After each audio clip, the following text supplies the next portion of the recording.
नमस्कार साथियों, जय हिंद। आज हम अपनी फ़िज़िक्स की लास्ट यूनिट करेंगे जिसका नाम है सेमीकंडक्टर डिवाइसेस। आप लोगों ने समझा ही है सेमीकंडक्टर डिवाइसेस क्या होती है। आजकल तो बहुत एप्लीकेशन है इसके। लगभग 1980s के बाद सेमीकंडक्टर मेटल पे हावी होना शुरू हो गया था। मेटल की जितनी कंडक्टिविटी होती थी वो अलग बात है, बट सेमीकंडक्टर ने अपनी अलग जगह ले ली थी इस पूरे इलेक्ट्रॉनिक सिस्टम में। क्यों ली थी, यही हमें देखना है। मेटल में एक परेशानी थी। मेटल में जैसे ही टेम्परेचर बढ़ाते थे तो रेजिस्टिविटी बढ़ जाती थी। सेमीकंडक्टर में इसका उल्टा होता है। आपने केमिस्ट्री की सॉलिड स्टेट में भी देखा है। यही सारी चीज़ें हमें समझनी है कि यहाँ पे क्या इलेक्ट्रॉन होते हैं, क्या होल होते हैं, क्या सेमीकंडक्टर है, क्या इंट्रिंसिक सेमीकंडक्टर है, क्या एक्सट्रिंसिक सेमीकंडक्टर है। फिर इनके एप्लीकेशन देखे जाएंगे, जैसे सोलर सेल हो गया, जैसे एलईडी हो गया, जैसे फोटोडायोड हो गया, ये सारी चीज़ें। और आप क्या देखना चाहोगे, और आप यहाँ रेक्टिफायर के बारे में समझोगे, वोल्टेज रेगुलेटर के बारे में समझोगे, ट्रांजिस्टर के बारे में समझोगे। 3 तरह के होते हैं, पीएनपी, एनपीएन। ठीक है, इन सब के बारे में आपको समझना है। फिर हम ऑक्सीलेटर के बारे में पढ़ेंगे। बहुत सी चीज़ें हैं यहाँ पे, फीडबैक सर्किट, ये सारी चीज़ें हैं। हालांकि यहाँ पे लॉजिक गेट आपका हट चुका है, लॉजिक गेट्स आपका हट चुका है, तो लॉजिक गेट यहाँ पे करेंगे नहीं। बूलियन अलजेब्रा हम किसी और दिन निपटाएंगे। बट बेसिकली हम यहाँ पे सेमीकंडक्टर डिवाइसेस में जो शुरुआत करना चाहेंगे वो हम आपको एक बेसिक सा डिफरेंस मेटल, सेमीकंडक्टर और इंसुलेटर का बताएंगे। फिर आपको बताएंगे कि कैसे केमिस्ट्री का जो पॉलीज एक्सक्लूजन प्रिंसिपल था, जो कहता था कि एनर्जी पहले लोअर एनर्जी लेवल पे भरी जाएगी, या इलेक्ट्रॉन पहले लोअर एनर्जी लेवल पे भरे जाएंगे फिर हायर की तरफ जाना है, उसको समझना है। यहीं से हम ये देख लेंगे कि लोअर एनर्जी लेवल क्या होता है, हायर एनर्जी लेवल क्या होता है, वैलेंस बैंड क्या होता है, कंडक्शन बैंड क्या होता है। उसी के बेस पे, बैंड थ्योरी के बेस पे हम मेटल, सेमीकंडक्टर और इंसुलेटर को डिफ्रेंशिएट करेंगे। फिर हम देखेंगे, फिर सेमीकंडक्टर में पूरी तरीके से घुस जाएंगे कि पी टाइप, एन टाइप क्या होता है, इंट्रिंसिक क्या होता है, एक्सट्रिंसिक क्या होता है। ये सारी चीज़ें हमें करनी है। तो सेमीकंडक्टर डिवाइसेस में सबसे पहले हम टॉपिक नंबर 1, आप T1 डाल देना। टॉपिक नंबर 1 क्या देखना चाहेंगे? हम देखना चाहेंगे मेटल्स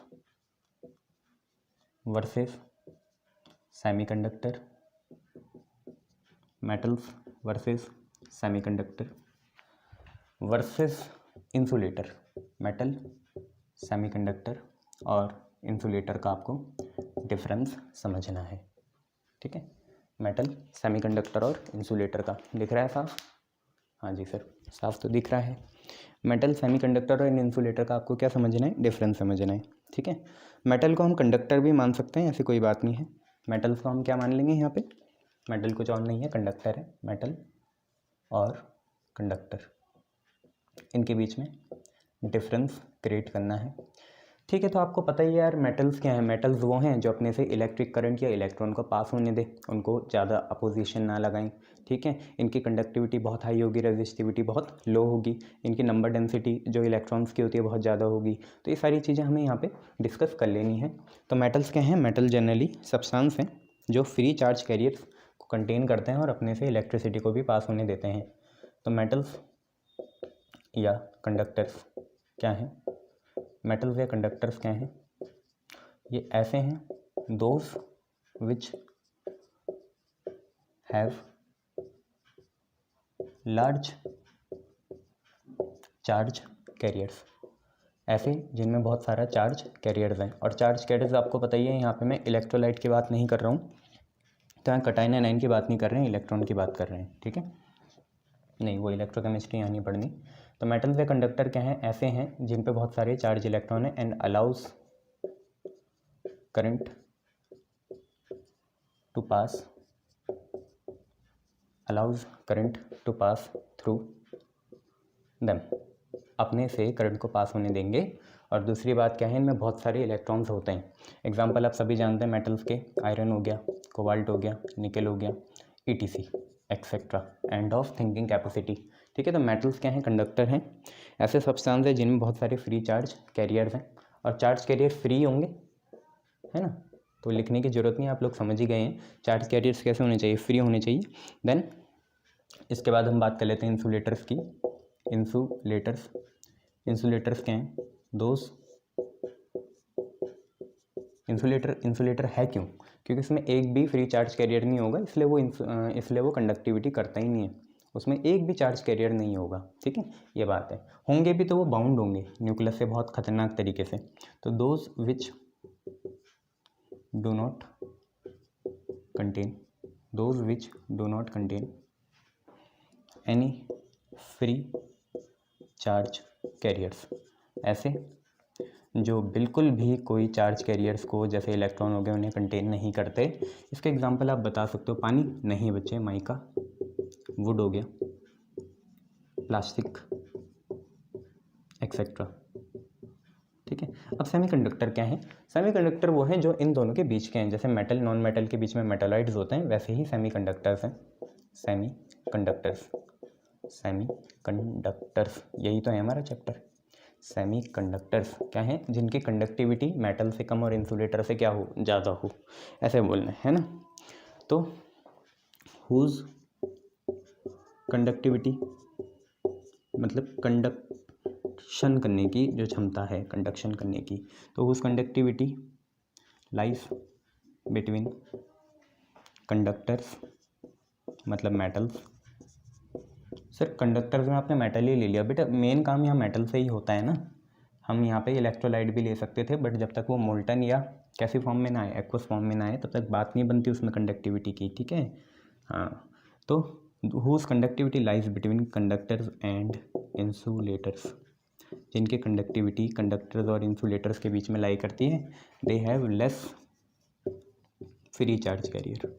किससे कम? ऑब्वियसली मेटल से कम, इंसुलेटर में तो है ही नहीं ना, तो मेटल से कम, तो दे have less free charge carriers. ये बहुत थ्योरेटिकल है, तो कोशिश करूँगा कि कुछ चीज़ें ऐसी हों जिसमें टाइम बचे, उसे पहले ही लिख लिया जाएगा, है ना, और आपको समझा दिया जाएगा।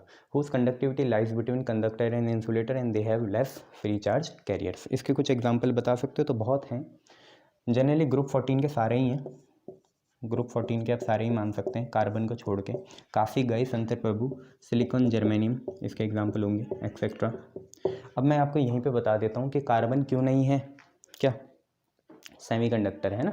आपने मेटल देखा, इंसुलेटर देखा, सेमीकंडक्टर देखा। मेटल या कंडक्टर क्या है? जिनमें बहुत सारे फ्री चार्ज कैरियर हैं और करंट को आसानी से अपने से पास होने दे, टिपिकल मेटल इसका एग्जांपल है। इंसुलेटर क्या है? जिनमें बिल्कुल भी फ्री चार्ज कैरियर नहीं है और सबसे ज़्यादा रोक लगाएंगे ये एक्सटर्नल इलेक्ट्रिक करंट में। इंसुलेटर क्या है? जिनकी कंडक्टिविटी मेटल से कम, इंसुलेटर से ज़्यादा, और इसमें मेटल के कंपेरिजन में कुछ कम फ्री चार्ज कैरियर हैं। जनरली ग्रुप 14 के होते हैं। अब यहीं पे हम समझ लेते हैं, यहीं पे कि ये हमने समझ लिया मेटल, सेमीकंडक्टर, इंसुलेटर। अब इनकी कंडक्टिविटी रेंज भी लिख लेंगे, आपको याद करने की ज़रूरत नहीं है, बस keep in mind, please understand, keep in mind. तो आपको हमने एक क्वेश्चन दे दिया, वाई कार्बन बीइंग इन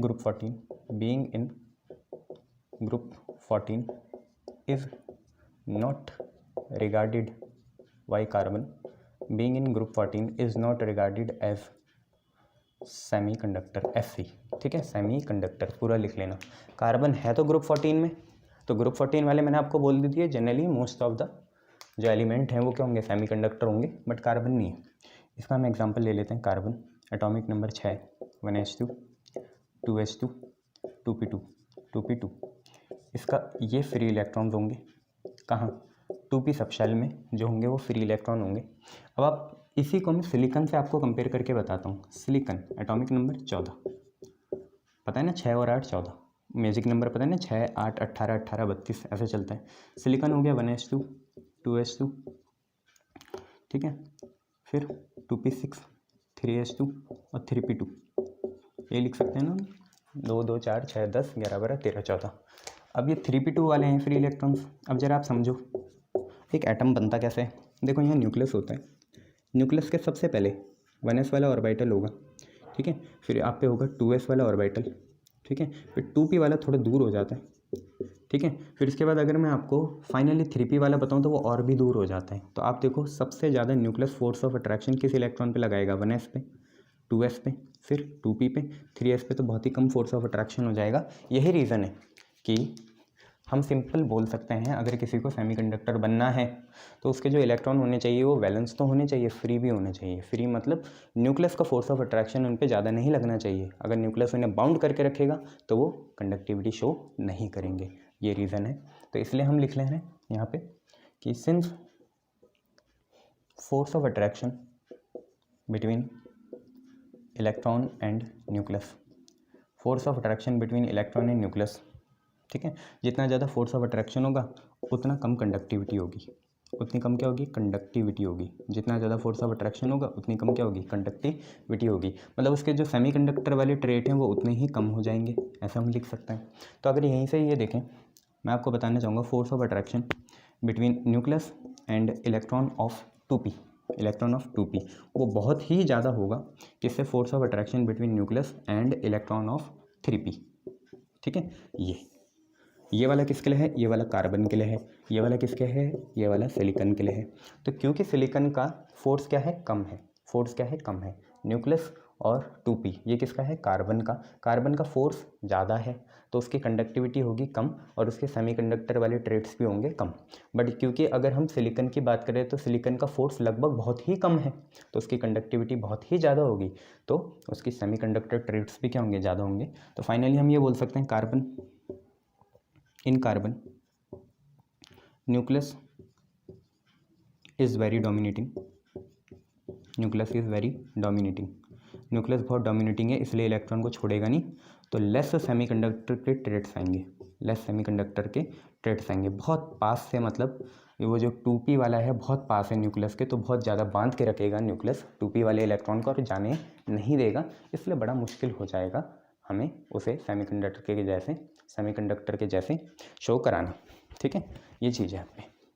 चलिए आपने ये देख लिया, आपको अब पता ही चल गया है कार्बन क्यों नहीं है। जर्मेनियम में तो और भी दूर होगा, 33 होता है ना जर्मेनियम, 14 और 18 करोगे 32 33 ऐसे कुछ होगा, ठीक है। एक का सिलिकॉन बोल देते थे ना उसे, याद है आपको मेंडेलीव में, अरे वाह याद है, चलो बहुत बढ़िया। अगर मैं आपको यहाँ पे डिसेंडिंग ऑर्डर बताऊँ कंडक्टिविटी का, descending order of conductivity, descending मतलब पहले बड़ा फिर छोटा, descending order of conductivity, conductivity का अगर आपको डिसेंडिंग ऑर्डर दे दूं तो आपको पता है सबसे ज़्यादा कंडक्टिविटी होगी मेटल्स में, सबसे ज़्यादा कंडक्टिविटी होगी मेटल्स में। मेटल्स क्या हैं, एक तरह के कंडक्टर हैं, ठीक है। उससे कम होगी सेमीकंडक्टर में और सबसे कम होगी इंसुलेटर में। Fe क्या है बच्चे, सेमीकंडक्टर है, ठीक है। ये है, तो आप ये याद रख लोगे डिसेंडिंग ऑर्डर, शाबाश। अब थोड़ा मैं आपको किसके बारे में बता देता हूँ, इसके बाद एनर्जी बैंड्स के बारे में बता देता हूँ। एनर्जी बैंड्स, यहाँ पे बैंड थ्योरी लगाएंगे तो हम हेडिंग लगा देते हैं energy bands in solids, solids में जो एनर्जी बैंड बनते हैं। बच्चों सॉलिड्स में ना वैसे दो तरह के बैंड होते हैं, एक होता है कंडक्शन बैंड, एक होता है वैलेंस बैंड। यहीं पे डिफरेंस बना देते हैं, कंडक्शन बैंड, बैंड क्या है सर, कुछ नहीं, एक तरह के हाइपोथेटिकल कंसेप्ट है, एनर्जी लेवल्स हैं और कुछ नहीं है, इलेक्ट्रॉन की फिलिंग के एनर्जी लेवल्स हैं। तो कंडक्शन बैंड और वैलेंस बैंड, इनके बीच में हमें डिफरेंस क्रिएट करना है, ठीक है भाई। कंडक्शन बैंड और वैलेंस बैंड के बीच में क्या क्रिएट करना है, डिफरेंस क्रिएट करना है। देखो वैलेंस बैंड और कंडक्शन बैंड हर एक में होता है, अच्छा मतलब हर एक एलिमेंट, चाहे वो सेमीकंडक्टर हो, चाहे वो मेटल हो, चाहे वो इंसुलेटर हो, सब में ही ये दोनों तरह के बैंड्स पाए जाएंगे, this is natural trait. But हर कोई कंडक्टर नहीं होता। अरे ये क्या बोल दिया सर, हर किसी में कंडक्शन बैंड हैं पर हर कोई कंडक्टर नहीं है, हर किसी में कंडक्शन बैंड है पर हर कोई कंडक्टर नहीं है। ज़रा आप समझिए क्या है, मैं आपको यहाँ से समझाता हूँ। वैलेंस बैंड होता है नीचे वाला, कंडक्शन बैंड होता है ऊपर वाला, ठीक है। अगर आप इतना गैप देख पा रहे हैं तो निश्चित ही है ये इंसुलेटर होगा। जनरली कंडक्शन बैंड कभी भी भरा नहीं होता, वैलेंस बैंड भरे रहते हैं इलेक्ट्रॉन से। अच्छा, वैलेंस बैंड के इलेक्ट्रॉन कभी भी कंडक्शन को क्रिएट नहीं करते। अच्छा, वैलेंस बैंड हमेशा भरा होगा, वैलेंस बैंड हमेशा नीचे होगा, कंडक्शन बैंड हमेशा ऊपर होगा। कंडक्शन बैंड ज़रूरी नहीं है कि भरा हो या ना हो, किसी केस में भरा हो सकता है, किसी केस में नहीं भरा हो सकता है, बट वैलेंस बैंड हमेशा ही भरा होगा। वैलेंस बैंड में कुछ इलेक्ट्रॉन पाए जाते हैं, उन इलेक्ट्रॉन को बोलते हैं वैलेंस इलेक्ट्रॉन। बट मेन बात क्या है, मेन बात यह है कि ये इलेक्ट्रॉन कंडक्टिविटी नहीं क्रिएट करते, ये इलेक्ट्रॉन कंडक्टिविटी क्रिएट नहीं करते हैं, कर सकते हैं पर कब करेंगे, जब ये इलेक्ट्रॉन ऊपर पहुंच जाएं, कहाँ पे, कंडक्शन बैंड पे पहुंच जाएं, जब ये इलेक्ट्रॉन, तो ये कंडक्टिविटी को क्रिएट कर सकते हैं। अच्छा सर, अच्छा, इसका मतलब इस गैप को पार करना होगा, तभी वैलेंस इलेक्ट्रॉन ऊपर जाके कंडक्टिव इलेक्ट्रॉन या फ्री इलेक्ट्रॉन्स बनेंगे। हाँ जी। अब आप समझिए इंसुलेटर में क्या होता है, ये गैप बहुत बड़ा होता है, सेमीकंडक्टर में ये गैप इतना होता है, और कंडक्टर में तो ये गैप होता ही नहीं है। इसलिए कंडक्टर के जो वैलेंस इलेक्ट्रॉन हैं उन्हें हम कंडक्शन इलेक्ट्रॉन्स भी कह सकते हैं। सेमीकंडक्टर के वैलेंस इलेक्ट्रॉन को थोड़ा ही एक ही जंप मारनी है, एक ही छलांग मारनी है और वो कंडक्शन इलेक्ट्रॉन बन जाते हैं। बट इंसुलेटर में ये एनर्जी गैप इतना बड़ा है कि हर इलेक्ट्रॉन या कोई भी इलेक्ट्रॉन इसे पार नहीं कर पाता। तो आपको 2-3 बातें पता चली, वैलेंस बैंड है नीचे वाला बैंड, कंडक्शन बैंड है ऊपर वाला बैंड। ये किसके बेस पे है सर, एनर्जी के बेस पे है बच्चे, तभी तो एनर्जी गैप बनाया है। ठीक है, तो वैलेंस बैंड क्या है, वैलेंस बैंड है नीचे वाला बैंड, कंडक्शन बैंड है ऊपर वाला बैंड। वैलेंस बैंड की एनर्जी होगी कम, कंडक्शन बैंड की एनर्जी होगी ज़्यादा। वैलेंस बैंड कभी भी खाली नहीं होता, किसी भी केस में, सेमीकंडक्टर में भी खाली नहीं है, इंसुलेटर में भी खाली नहीं है, मेटल में भी खाली नहीं है। कंडक्शन बैंड सेमीकंडक्टर और इंसुलेटर के केस में हमेशा ही खाली होगा, मतलब कंडक्शन बैंड जनरली एक इंसुलेटर के जैसे ही बिहेव करेगा या इंसुलेटर का ही पार्ट होगा। बट मेटल के केस में कंडक्शन बैंड और वैलेंस बैंड के बीच में गैप बहुत कम है, तो वहाँ पे मेटल के केस में कंडक्शन बैंड भरा हुआ हो सकता है। आपका कहना ये गलत होगा कि वो भरा हुआ हो सकता है, आप ये कह सकते हो कि एनर्जी गैप इतना कम है कि एक ही इलेक्ट्रॉन है वो वैलेंस बैंड में भी पाया जाएगा और वो आपके कंडक्शन बैंड में भी पाया जाएगा। ठीक है, तो वैलेंस बैंड नीचे का है, कंडक्शन बैंड ऊपर का है।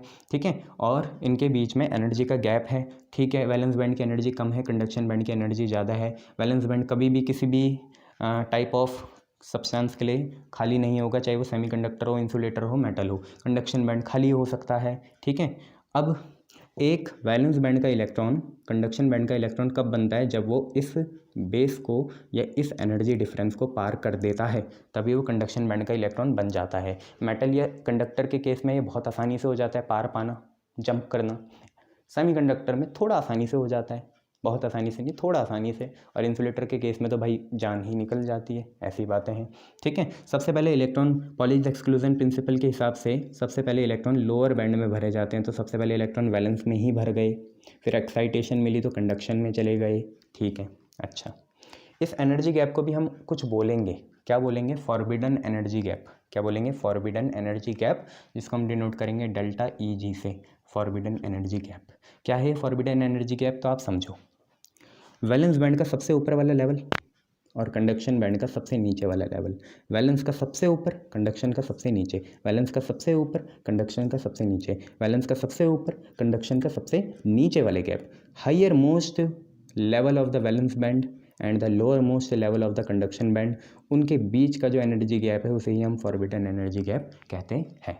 ठीक है, it is the energy gap between upper most level of the valence band and lower most level of the conduction band, इसे ही हम एनर्जी गैप कहते हैं। ठीक है, तो आपको अब कंडक्शन बैंड और वैलेंस बैंड अच्छे से समझ में आ गए। अब आई होप कि मैं लिख दूंगा तो आपको समझ में आ ही जाएगा। तो समय बचाते हैं अपना, पूरा हमें समझ में आ ही गया है और हम ये लिख लेते हैं। तो देखो बच्चों, आप लोगों के लिए लिख दिया है कंडक्शन बैंड और वैलेंस बैंड के बीच में डिफरेंस। जरा समझो, वैलेंस बैंड क्या होता है, लोअर मोस्ट बैंड है, नीचे वाला बैंड है। कंडक्शन बैंड क्या है, अपर मोस्ट या हायर मोस्ट बैंड है। आपको पता ही है वैलेंस बैंड कभी भी खाली नहीं होगा इलेक्ट्रॉन से, बट जबकि कंडक्शन बैंड 25 डिग्री सेल्सियस में या रूम टेम्परेचर में खाली होता है। अगर खाली नहीं होता तो आपका जो लकड़ी का टुकड़ा भी है वो भी रूम टेम्परेचर में कंडक्टिव होता, और कितनी एनर्जी जो हमारी प्रॉब्लम्स हैं वर्ल्ड में वो ठीक हो जाती। अरे वाह, इसकी कम एनर्जी है इसलिए नीचे है, इसकी ज़्यादा एनर्जी है इसलिए ऊपर है। आपको पता है पॉलीज एक्सक्लूजन प्रिंसिपल क्या कहता है कि इलेक्ट्रॉन पहले उस एनर्जी लेवल में भरे जाएंगे जिसकी एनर्जी कम है।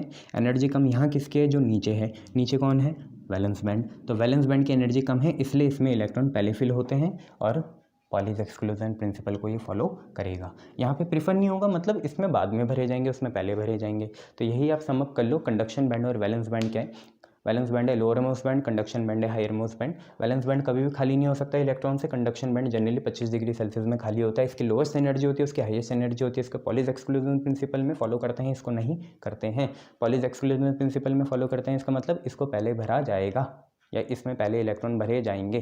ठीक है, अब थोड़ा मैं आपको ये बता देता हूँ पॉलीज एक्सक्लूजन प्रिंसिपल कहता क्या है। इसी के अंदर। और फिर मैं आपको बताऊंगा एनर्जी बैंड बनते कैसे हैं, एनर्जी बैंड बनते कैसे हैं। नोट लिख लो, नोट यह है, according to Pauli's exclusion principle, according to Pauli's exclusion principle, Pauli's exclusion principle के हिसाब से क्या है, तुम कंफ्यूज तो नहीं हो रहे? पॉलीज एक्सक्लूजन के जैसा एक और था, हाँ तुम्हें तो याद ही नहीं होगा। चलो ठीक है, याद हो जाएगा, उसकी भी कोई तैयारी करेंगे। According to Pauli's exclusion principle the lower energy band, the lower energy band will be filled with electron pairs of opposite spin. आपको पता है ना अपोजिट स्पिन क्या होना चाहिए, एक क्लॉकवाइज तो एक एंटी क्लॉकवाइज, एक का स्पिन क्वांटम नंबर +1/2 तो एक का -1/2। प्लस वाला क्लॉक भी हो सकता है, एंटी भी हो सकता है, माइनस वाला एंटी क्लॉक दोनों हो सकता है। तो पॉलीज एक्सक्लूजन प्रिंसिपल क्या कहता है कि जो लोअर एनर्जी बैंड है उसको हम इलेक्ट्रॉन पेयर से पहले भरा जाएगा, ठीक है। और स्पिन कैसे होनी चाहिए, अपोजिट। तो दस since valence band is lowest energy band, lowest energy band, valence band क्या होता है, लोएस्ट एनर्जी बैंड होता है। Therefore it is filled first, इसको पहला भरा जाएगा क्योंकि आपका वैलेंस बैंड क्या है, लोअर एनर्जी बैंड है तो इसको पहला भरा जाएगा, ये आप याद रखना। चलो बहुत बढ़िया। अब हम आपको फॉर्मेशन ऑफ एनर्जी बैंड समझाएंगे, ठीक है, वो देख लेना कैसे बनता है। चलिए बच्चों ये देखें, हम यहाँ बताना चाहेंगे आप लोगों को कि एनर्जी बैंड बनता कैसे है। क्या चीज़ सर, एनर्जी बैंड बनेगा कैसे? तो ज़रा समझो, कोई एटम होता है, जैसे कोई एटम है ए, उस पर बहुत सारे सब लेवल्स होते हैं, आपको भी पता है क्या, 1s 2s 2p ऐसे लेवल्स होते हैं, ठीक है। अब इन लेवल्स में जो इलेक्ट्रॉन रहते हैं ना, अगर इलेक्ट्रॉन रेस्ट में भी हो चाहे मोशन में हो, अपने चारों तरफ वो बनाता है इलेक्ट्रिक फील्ड। क्या बनाता है, इलेक्ट्रिक फील्ड। क्या बनाता है, इलेक्ट्रिक फील्ड। अब जब एक इलेक्ट्रिक फील्ड दूसरे पे प्रभाव डाले, जैसे इसकी इलेक्ट्रिक फील्ड इस पे डाले, इसकी इलेक्ट्रिक फील्ड इस पे डाले, इसकी इलेक्ट्रिक फील्ड इन दोनों पे डाले, या ये दोनों इसकी इलेक्ट्रॉन पे डालें, ठीक है, तो होता क्या है, एक एटम है उसमें बहुत सारे क्या होते हैं, सब शेल्स होते हैं, सब शेल्स में होते हैं इलेक्ट्रॉन, उन इलेक्ट्रॉन की बनती है इलेक्ट्रिक फील्ड, और एक की इलेक्ट्रिक फील्ड दूसरे इलेक्ट्रॉन पे क्या डालती है, असर डालती है। इसकी वजह से उन इलेक्ट्रॉन्स की एनर्जी डीवैलिडेट हो जाती है, मतलब डीजनरेसी आ जाती है, मतलब अनइक्वल डिस्ट्रीब्यूशन हो जाता है एनर्जी में, कहीं ज़्यादा कहीं कम, ठीक है। यहीं से आपका एनर्जी बैंड खुलता है। तो है क्या, सिंपल सी बात है, as electron around the nucleus possess quantum state like 1s 2p etcetera. मैंने बताई दिया आपको, कोई इलेक्ट्रॉन 1s में है, कोई इलेक्ट्रॉन 2s में है, कोई इलेक्ट्रॉन 2p में है, और हर इलेक्ट्रॉन क्या बनाएगा, इलेक्ट्रिक फील्ड बनाएगा जो दूसरे इलेक्ट्रॉन पे असर डालेगी, जिसकी वजह से डीवैलिडिटी या डीजनरेसी या रीडिस्ट्रीब्यूशन ऑफ एनर्जी हो जाएगा, कहीं एनर्जी ज़्यादा कहीं एनर्जी कम हो जाएगी, ठीक है। यहीं से आपका एनर्जी लेवल का हमें बोलना है। आपको कन्फ्यूजन हो रहा होगा periodicity of lattice. Periodicity of lattice मतलब वही है कि आप जानते हैं पीरियोडिसिटी मतलब क्या है, ए के बाद बी आई, बी के नीचे ए आई, ए के नीचे बी आई, ऐसा इलेक्ट्रॉन में भी चलता है, ठीक है। क्लॉकवाइज इलेक्ट्रॉन के बाद एंटी क्लॉकवाइज आई, एंटी क्लॉकवाइज के बाद क्लॉकवाइज आई, तो ऐसा चलता रहता है।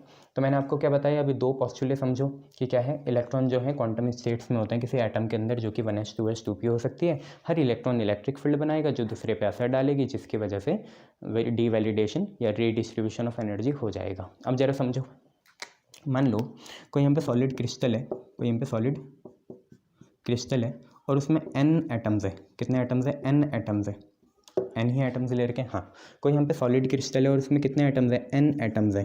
तो n एटम्स अगर होंगे तो इसका जो एनर्जी फील्ड होगा, क्या होगा, एनर्जी फील्ड, इस क्रिस्टल का जो एनर्जी फील्ड होगा वो टूटेगा भी n एनर्जी लेवल्स में ही, वो टूटेगा भी n एनर्जी लेवल्स में ही, ठीक है। अगर n एटम्स है तो एनर्जी लेवल में टूटा, मतलब अगर 10 एटम है तो 10 एनर्जी लेवल बनेंगे, 20 एटम है तो 20 एनर्जी लेवल।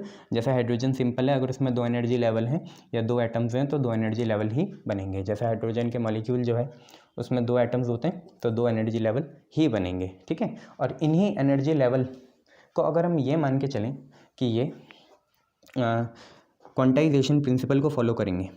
क्वांटाइजेशन प्रिंसिपल मतलब एनर्जी 1 EV हो सकती है, 2 EV हो सकती है, 3 हो सकती है, 1.5 EV नहीं हो सकती, 2.5 EV नहीं हो सकती। तो अगर ये कंटिन्यूस हो, कंटिन्यूस मतलब क्वांटाइज हो, तो भाई अगर ये क्वांटाइज हो जाएंगे तो ये जो हमने सब डिवीजन करा एनर्जी लेवल्स का, जब n एटम्स थे और n ही एनर्जी लेवल के सब डिवीजन हुए और ये सारे एनर्जी लेवल कैसे हैं, कंटिन्यूस हैं, क्वांटाइज हैं, तो उन्हीं एनर्जी लेवल को हमें एनर्जी बॉन्ड्स कहना है या एनर्जी बैंड्स कहना है। ठीक है, तो सारे तीनों पॉस्टुलेट देख लो। इलेक्ट्रॉन जो है न्यूक्लियस के अराउंड बहुत सारे क्वांटम स्टेट में रहता है, 1s 2s 2p ऐसे। लैटिस की पीरियोडिसिटी की वजह से हर एटम की इलेक्ट्रॉनिक फील्ड क्या करती है, दूसरे पर प्रभाव डालती है, जिसकी वजह से डीवैलिडेशन या रीडिस्ट्रीब्यूशन ऑफ एनर्जी हो जाता है। अगर किसी सॉलिड क्रिस्टल में n एटम है तो उसका जो एनर्जी क्वांटम लेवल होगा डिस्क्रीट वाला, वो टूटेगा किसमें, सब लेवल्स में। और अगर वो सब लेवल्स में कंटिन्यूस एनर्जी है या क्वांटाइज एनर्जी है तो उन्हीं सब लेवल्स को हम बोल देते हैं एनर्जी बैंड। ये आप याद रखिएगा। ठीक है भैया, क्या करोगे, याद रखेंगे सर, अरे वाह, याद रख लेना इन्हें। ठीक है, चलिए अब हम पढ़ेंगे सॉलिड बैंड थ्योरी नई वीडियो में।